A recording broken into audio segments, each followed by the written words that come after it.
नमस्कार विद्यार्थी मित्रांनो, केंद्र सरकारने किमान 10वी उत्तीर्ण उमेदवारांना इंग्रजी, हिंदी, मराठी माध्यमातून परीक्षा देऊन नोकरी मिळवण्याची सुवर्ण संधी म्हणजे स्टाफ सिलेक्शनच्या माध्यमातून जारी केली. Multitasking, non technical staff, MTS आणि हवालदार यांची परीक्षा 2024 ही जाहीर झाली. याच्यामध्ये पे स्केल देखील चांगला मित्रांनो, 33,800 रुपये आपल्याला मिळत असतो. केंद्र सरकारच्या देशभरातील विविध खात्यांमध्ये कार्यालयांमध्ये मल्टीटास्किंग स्टाफच्या एकूण 4,887 आणि CBIN व CBN मधील हवालदार पदाच्या 3,439 अशी टोटल 8,326 पदांसाठी ग्रुप C यांच्याकडून एक ॲडव्हर्टाईज आली आणि ह्या ॲडव्हर्टायझिंगचं आपल्याला सोनं करून घ्यायचं आहे मित्रांनो, कारण की ज्या काही जागा आहेत त्या जागांसाठी याच्यामध्ये आपल्याला संधी मिळणार आहे आणि याच्यातनं 10% जागांचं रिझर्वेशन हे माजी सैनिकांसाठी देखील असणार आहे.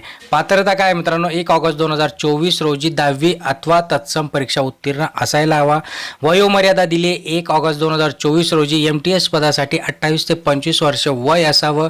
जन्म हा कमीत कमी 2 ऑगस्ट 2099 ते 1 ऑगस्ट 2006च्या दरम्यान तुमचा झालेला असावा. CBIN, CBN मधील हवालदार आणि MTS याच्या पदांसाठी 18 ते 27 वर्ष हे उमेदवाराचं वय असायला हवं, जेणेकरून तुम्हाला तिथे अप्लाय करता येणार आहे. आणि याच्यानंतर जी काही वयोमर्यादामध्ये सूट देखील दिली आहे ती 3 वर्षे OBC इतर मागासवर्गीय यांच्यासाठी, 5 वर्ष खुला आणि अपंगांसाठी असणारे आणि याच्यामध्ये ज्या काही महिलांसाठी देखील इथे रिझर्वेशन दिले. त्यांनी परित्यक्त्या आहेत किंवा लग्न झाले असलेले किंवा सरकारमधील जे काही कर्मचारी आहेत त्यांनाही याच्यामध्ये त्यांनी वयोमर्यादामध्ये सूट दिली आहे. आता इतर मागासवर्गीय उमेदवारांकडे 31 जुलै 2024 रोजी नॉन क्रिमिलियर दाखला धारण केलेला त्यांनी असायला हवा, म्हणजे ऑलरेडी पाहिजे. अर्जदाराला इथे फक्त 100 रुपये आपल्याला फी आहे. जे काही बाकी विद्यार्थी दिव्यांग असतील, महिला असतील, यांना इथे फी मोफत आहे.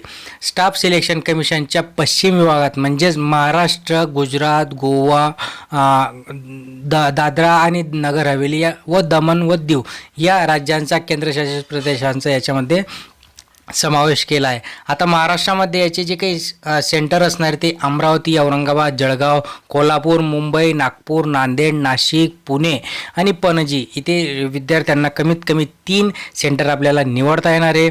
निवड पद्धती अशी असणार आहे की MTS पदांसाठी कम्प्युटर बेस एक्झामिनेशन असणारे 1 व 2 म्हणजे 2 पदांसाठी असणारे, तर हवालदार पदांसाठी शारीरिक क्षमता चाचणी PET असणार आहे, म्हणजे पहिली एक एक्झाम होईल आणि दुसरं फिजिकल होईल. आता याच्यामध्ये ज्या काही 2 सत्रांमध्ये ही घेतली जाणारी परीक्षा आहे, जे काही परीक्षा ऑक्टोबर-नोव्हेंबर 2024 मध्ये आयोजित करण्यात आलेली आहे.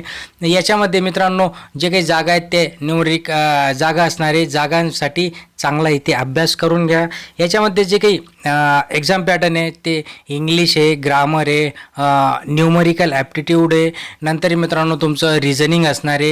ओके, इंग्लिशमध्ये तुमचं पॅरेग्राफ रायटिंग वगैरे ह्या सगळ्या गोष्टी तिथे येत असतात. आता याच्यामध्ये चुकीच्या उत्तरासाठी गुण वजा केले जाणार नाहीत. बघा, चुकीच्या उत्तरासाठी गुण वजा केले जाणार नाही आहे सगळ्यात महत्त्वाचं आपल्याला इथे बघायला मिळतं मित्रांनो. सो असं ओव्हरऑल हे चांगली एक्झाम आहे, याच्यातनं विद्यार्थ्यांना नक्कीच फायदा होणार आहे आणि तुम्ही लवकर हा फॉर्म भरून घ्या, जेणेकरून तुम्हाला MTS पदासाठी तरी अप्लाय करता येणार आहे. चॅनलवर नवीन असाल तर लाईक करा, शेअर करा, सबस्क्राईब करा. धन्यवाद.